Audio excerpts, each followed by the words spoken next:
Uma frase em um antigo livro de matemática continha a chave para compreender nosso universo. Os Elementos de Euclides foi o livro mais publicado após a Bíblia. Foi o texto de matemática de referência por mais de 2000 anos. Mas durante todo esse tempo, os antigos matemáticos estavam céticos em relação a uma única linha, que parecia ser um erro. Por fim, alguns dos maiores matemáticos perceberam que Euclides estava certo o tempo todo. Mas havia ainda mais na história. Pequenas alterações nesta linha abriram estranhos novos universos sem precedentes. Surpreendentemente, 80 anos depois, descobrimos que esses estranhos novos universos são fundamentais para entendermos nosso próprio universo.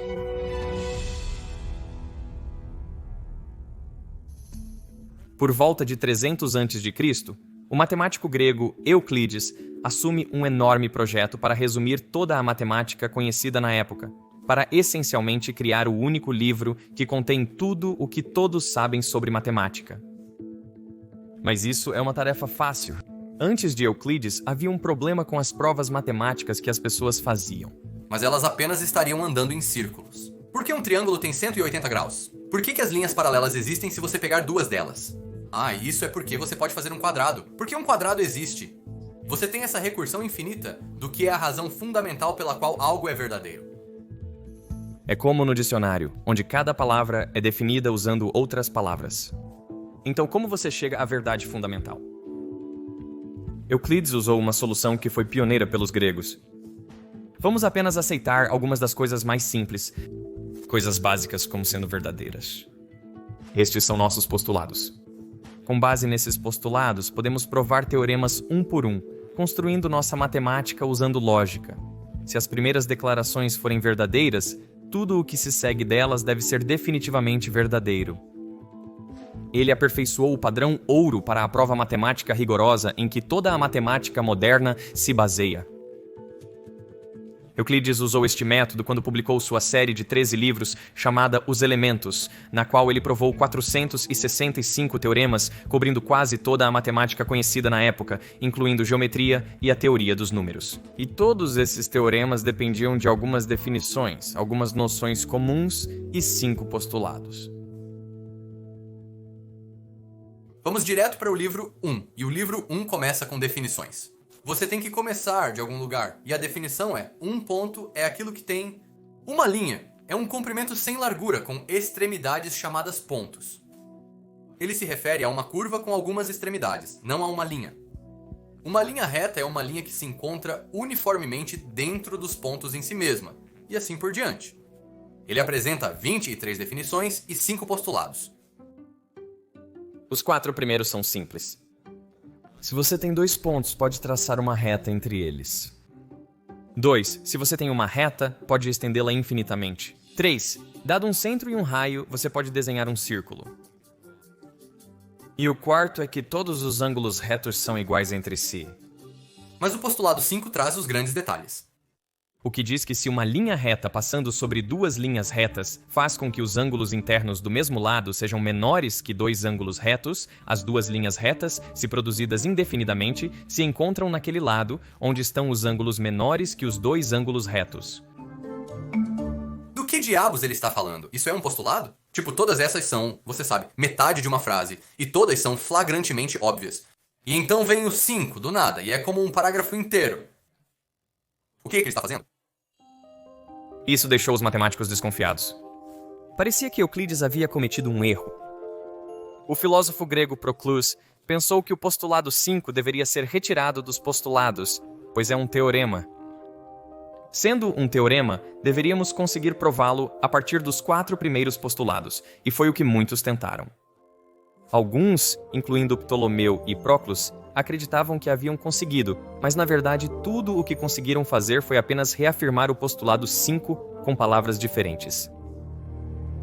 Aqui está uma formulação. Se você tem uma linha e um ponto que não está nessa linha, então existe uma única linha que será paralela à primeira linha.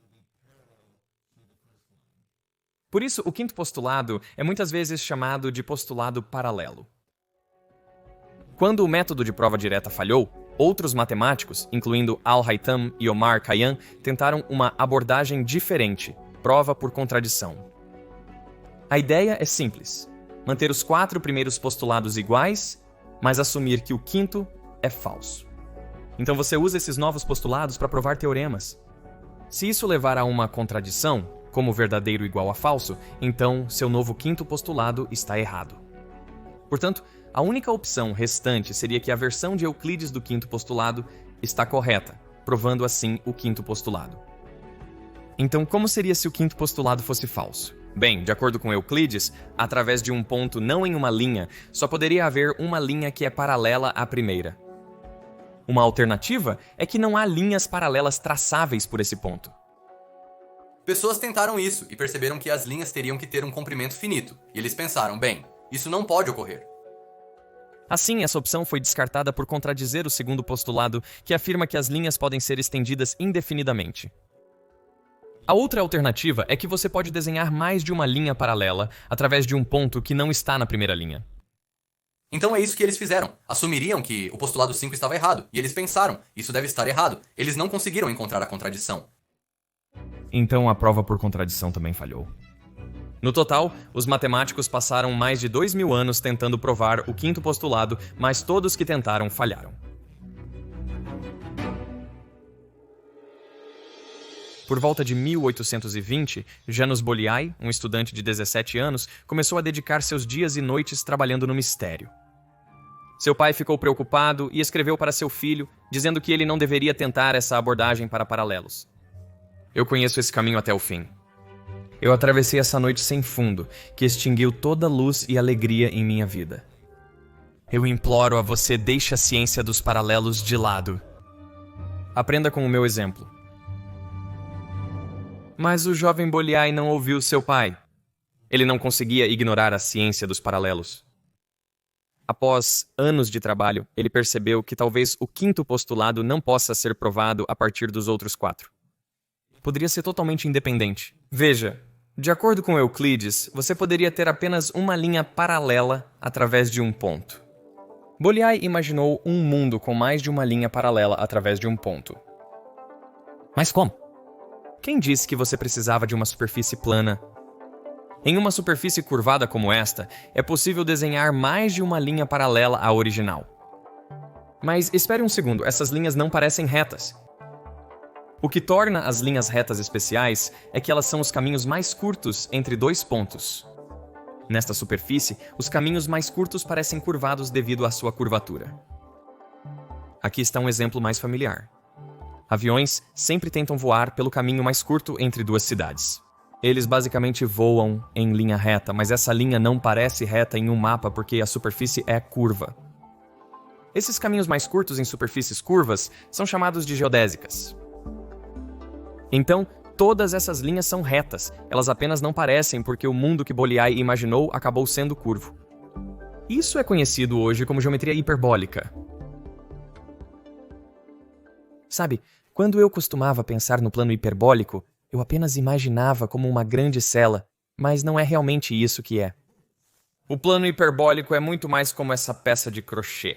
Então, ele começa bastante plano e uniforme no meio, mas à medida que você se move para fora, mais e mais tecido é criado e isso afastaria as linhas paralelas, e quanto mais você vai para fora, a quantidade de tecido cresce exponencialmente, e isso acaba causando esse efeito de amassamento.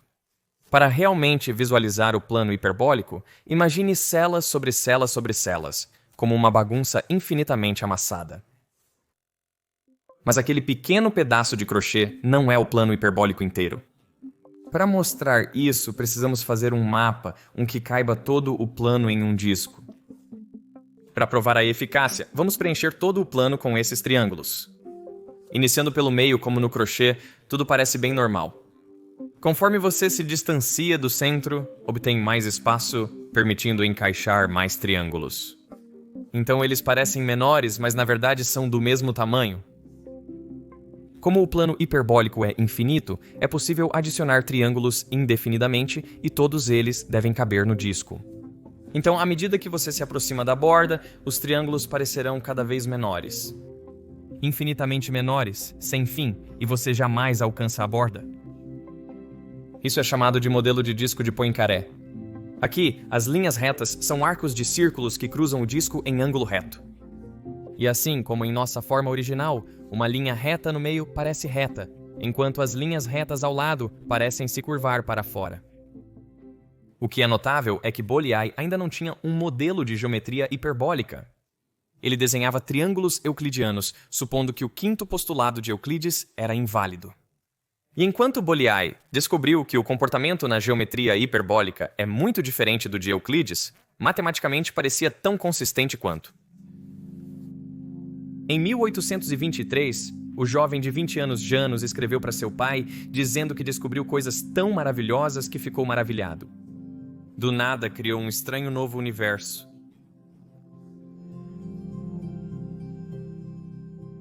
Mas Bolyai não apenas resolvia antigos mistérios matemáticos. Aos 20 anos, ele se alistou no exército, onde continuou a desenvolver duas outras paixões: tocar violino e duelar. Ele dominava ambos, mas com uma espada em particular, ele era incomparável. Talvez por causa de seus muitos talentos, Bolyai se tornou arrogante e achou difícil aceitar a autoridade de seus superiores. Isso o tornava difícil de conviver. Isso atingiu o ápice quando, durante uma de suas missões, 13 oficiais de cavalaria de sua guarnição o desafiaram para um duelo. Bolyai aceitou o desafio com a condição de que, após cada 2 duelos, ele pudesse tocar um pouco em seu violino. Bolyai lutou contra cada um deles em sequência, vencendo todos os 13 duelos e deixando todos os seus adversários na praça. Embora Bolyai amasse duelar, seu primeiro amor ainda era a matemática. Em 1832, 9 anos após descobrir seu novo universo, ele publicou suas descobertas como um apêndice de 24 páginas no livro didático de seu pai. Extremamente orgulhoso e empolgado com o trabalho de seu filho, Farkas Bolyai enviou-o para o renomado matemático Carl Friedrich Gauss. Após uma cuidadosa análise, Gauss respondeu alguns meses depois: elogiar seria o mesmo que elogiar a mim mesmo, pois todo o conteúdo do trabalho coincide quase exatamente com minhas próprias meditações que ocuparam minha mente pelos últimos 30 ou 35 anos. Gauss havia percorrido um caminho semelhante anos antes.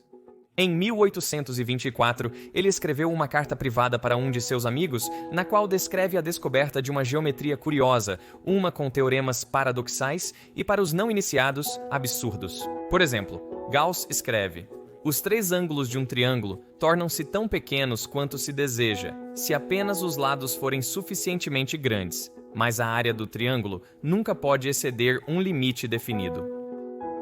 Em outras palavras, você pode ter um triângulo que é infinitamente longo, mas a área é finita.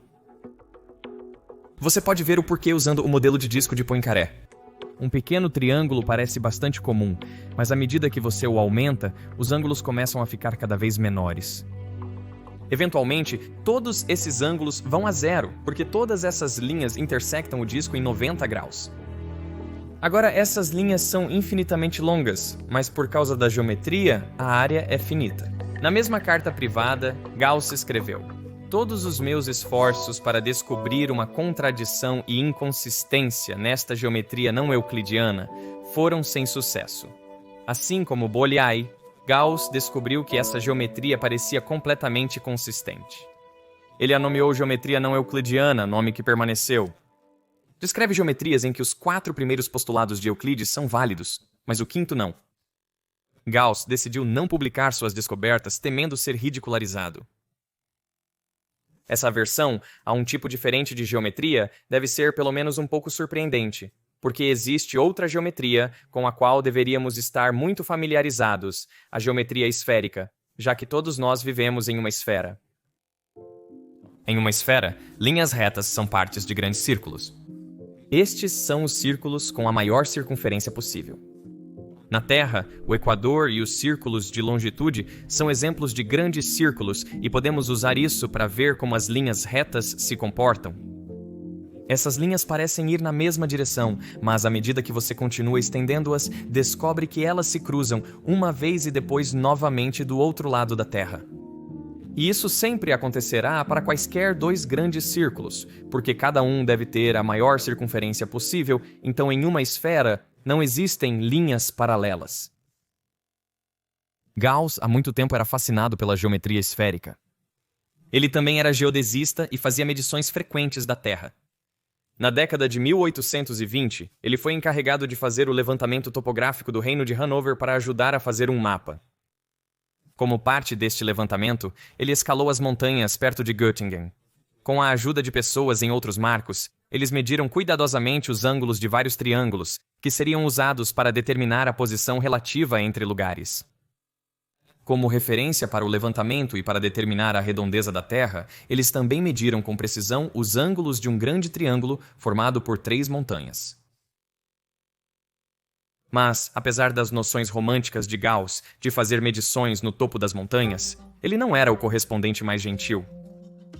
Bolyai ficou devastado com a resposta de seu herói, Gauss, acreditando que ele estava tentando miná-lo e roubar suas ideias.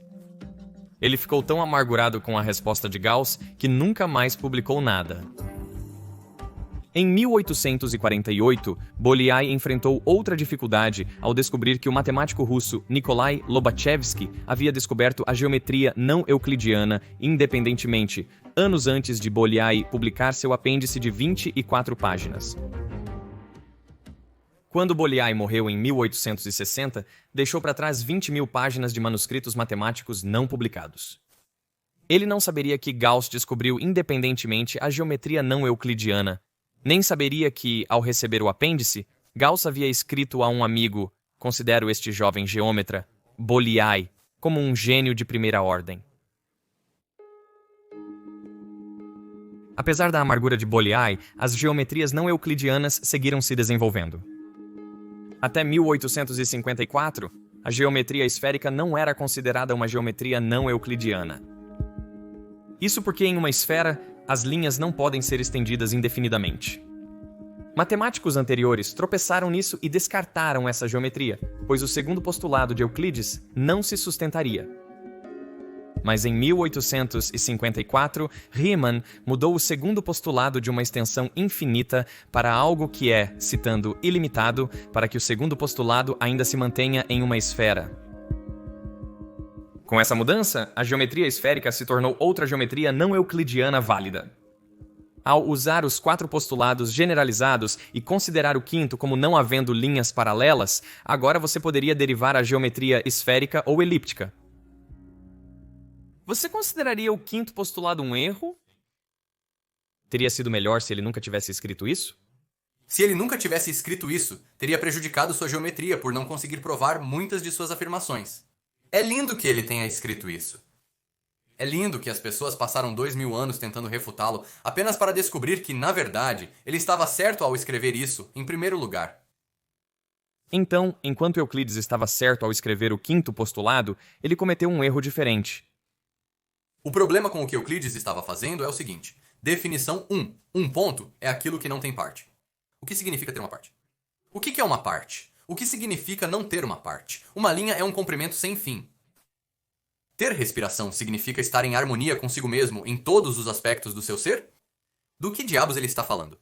Nós lemos isso 2 minutos atrás e estávamos concordando como se, sim, fizesse total sentido. O que você está dizendo? É tudo bobagem.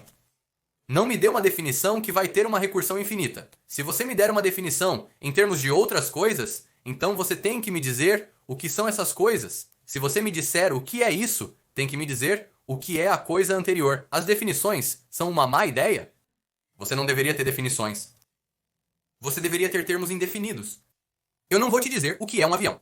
Eu não vou te dizer o que é uma linha. Eu não vou te dizer o que é um avião.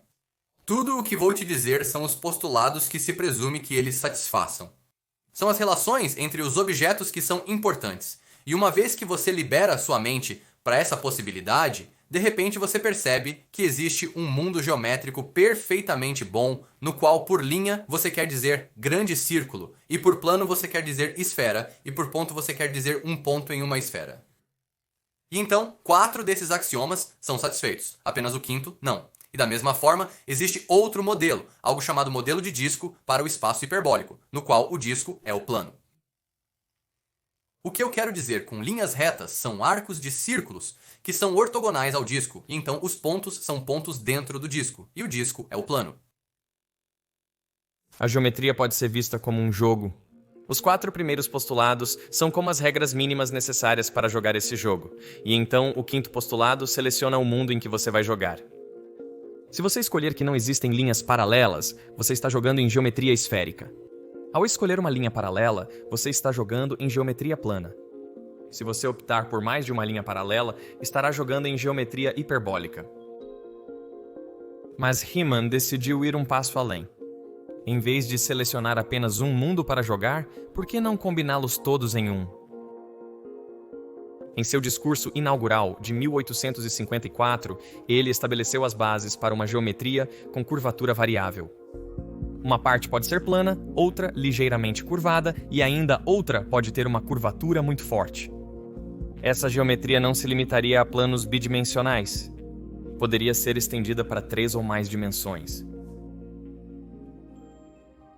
Outro avanço veio em 1868, quando Eugênio Beltrame provou inequivocamente que a geometria hiperbólica e esférica eram tão consistentes quanto a geometria plana de Euclides. Se houvesse inconsistência na geometria hiperbólica ou esférica, elas também estariam presentes na geometria euclidiana plana. As perspectivas para essas novas geometrias estavam ótimas, e isso foi apenas o começo. Em 1905, Einstein propôs a teoria especial da relatividade, baseada em 2 postulados. 1. As leis da física são as mesmas em todos os quadros de referência inerciais. E 2. A velocidade da luz no vácuo é a mesma para todos os observadores inerciais. Então, como resultado, o espaço e o tempo devem ser relativos. Mas isso criou um problema para a gravidade newtoniana, porque, segundo Newton, a força da gravidade é inversamente proporcional ao quadrado da distância entre os 2 objetos. Mas na relatividade especial de Einstein, essa distância não é mais bem definida. Em qual referencial estamos medindo? E assim, Einstein teve que encontrar uma maneira de conciliar a relatividade e a gravidade. Em 1907, 2 anos depois, Einstein teve o pensamento mais feliz de sua vida. Ele imaginou um homem despencando do telhado.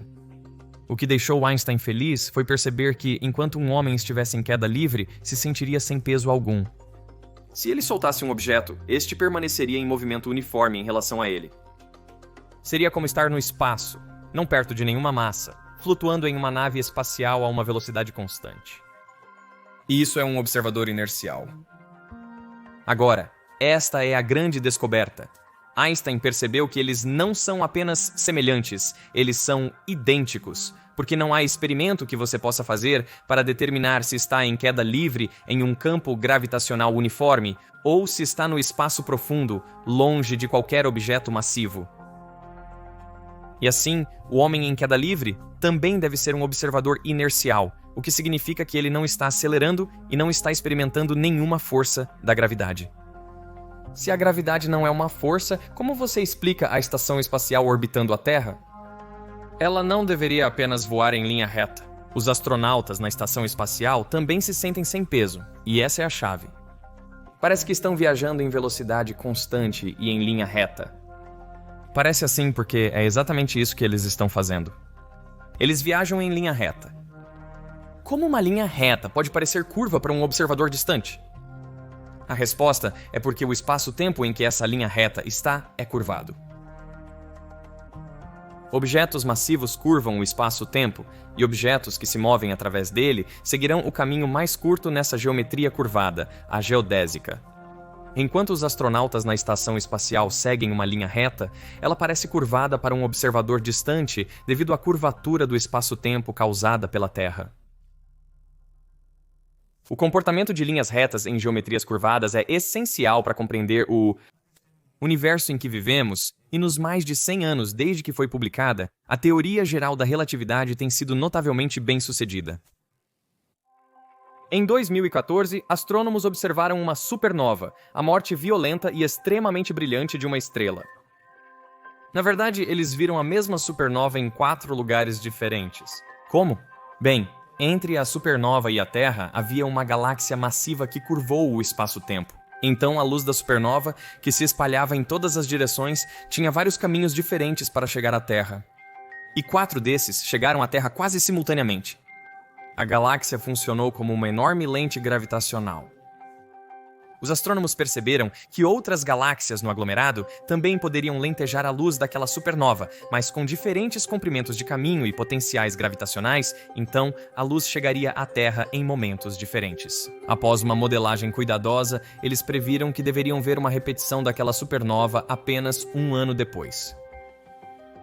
E em 11 de dezembro de 2015, exatamente como previsto, eles viram a mesma supernova novamente. Além de poder observar os efeitos do espaço-tempo curvo, agora podemos até mesmo medir as ondulações do próprio espaço-tempo, ondas gravitacionais formadas por eventos cósmicos muito, muito distantes, como a fusão de buracos negros. E de acordo com uma pesquisa recente da Nanograve, o tecido do espaço-tempo parece estar zumbindo com os remanescentes de grandes eventos cósmicos. Nos 100 anos, desde que a relatividade geral foi publicada, inúmeras descobertas apoiaram suas previsões, e em seu núcleo estão as geometrias curvas de Bolyai e Riemann. Mas até agora, todos os efeitos que analisamos são distorções locais do espaço-tempo. Qual é a forma do universo inteiro? As diferenças geométricas também permitem descobrir isso. Em geometria plana, esperamos que todos os ângulos de um triângulo somem 180 graus, sem falhas. Mas em geometria esférica, os ângulos não somam 180 graus, somam mais. Da mesma forma, em geometria hiperbólica, os ângulos somam menos que 180 graus. Então, para determinar a forma do universo, você só precisa medir os ângulos de um triângulo. E medir um triângulo é precisamente o que Gauss fazia há 200 anos. Isso levou alguns a especular que ele tentava medir a curvatura do próprio espaço. O ângulo que ele encontrou? 180 graus, dentro da margem de erro. Mas isso não deveria surpreender muito. Pegue este balão, por exemplo, que se aproxima de uma esfera. Se eu desenhar um pequeno triângulo nele, a superfície em que estou desenhando é basicamente plana, então os ângulos dentro do triângulo somarão essencialmente 180 graus. Apenas se eu fizer o triângulo grande o suficiente, os efeitos da curvatura entrarão em jogo, e então os ângulos no triângulo somarão mais de 180 graus, e este foi o problema com o experimento de Gauss. Mesmo que ele estivesse tentando medir a curvatura do próprio espaço, para a qual não há evidência sólida, o triângulo que ele mediu teria sido muito pequeno em relação ao tamanho do universo. Para superar o problema de escala encontrado por Gauss, é necessário aumentar a escala dos triângulos formados entre as montanhas para os maiores possíveis. E como olhar cada vez mais longe é o mesmo que olhar cada vez mais para trás no tempo, precisamos olhar o mais longe possível para a primeira luz que podemos ver, a radiação cósmica de fundo em micro-ondas, ou Cosmic Microwave Background, uma imagem de quando o universo tinha apenas 380 mil anos. Apesar do radiação cósmica de fundo em micro-ondas ser praticamente uniforme, há pontos ligeiramente mais quentes ou frios. Agora sabemos o quão longe está a radiação cósmica de fundo, então se conseguirmos descobrir o quão grande é tal ponto, podemos então desenhar um triângulo cósmico. Pensa-se que as primeiras variações de densidade e temperatura surgiram de flutuações quânticas no universo primitivo, ampliadas com a expansão do universo. Porém, devido à rápida expansão, nem todas as regiões estavam em contato causal. Usando informações sobre a evolução do universo primitivo, os astrônomos podem prever a frequência de manchas de diferentes tamanhos no radiação cósmica de fundo. É isso que este espectro de potência mostra, essencialmente um histograma de com que frequência cada tamanho de mancha deve ocorrer se o universo for plano. Agora temos algo para comparar com nossa medição. Se o universo for plano, o ângulo medido no céu deve ser igual ao esperado. Mas, se o universo for curvado como uma esfera, os ângulos do triângulo devem somar mais de 180 graus, então o ângulo que mediríamos seria maior do que o previsto, e esse pico se deslocaria para a esquerda. Igualmente, se o universo possuir geometria hiperbólica, os pontos aparentarão ser menores que o esperado, deslocando esse pico para a direita. Então, o que nós medimos? Os dados da missão Planck são quase exatamente o que se esperaria se o universo fosse plano. Esta missão nos dá a melhor estimativa atual para a curvatura do universo, que é 0,0007. 0,0019. Então, isso é basicamente zero dentro da margem de erro? Estamos bastante certos de que o universo em que vivemos é plano. Mas viver em um universo plano parece ser notavelmente fortuito. No momento, a densidade média de massa-energia equivale a cerca de 6 átomos de hidrogênio por metro cúbico. Se houvesse apenas um átomo de hidrogênio a mais, em média, o universo teria uma curvatura mais esférica. Se houvesse um a menos, a curvatura teria geometria hiperbólica. E até agora, não temos certeza de por que o universo tem a densidade de massa-energia que tem. A relatividade geral é uma das nossas melhores teorias físicas da realidade. E no coração disso estão essas geometrias paradoxais e aparentemente absurdas que encontramos porque os matemáticos passaram mais de 2000 anos pensando em uma única frase do texto matemático mais famoso do mundo.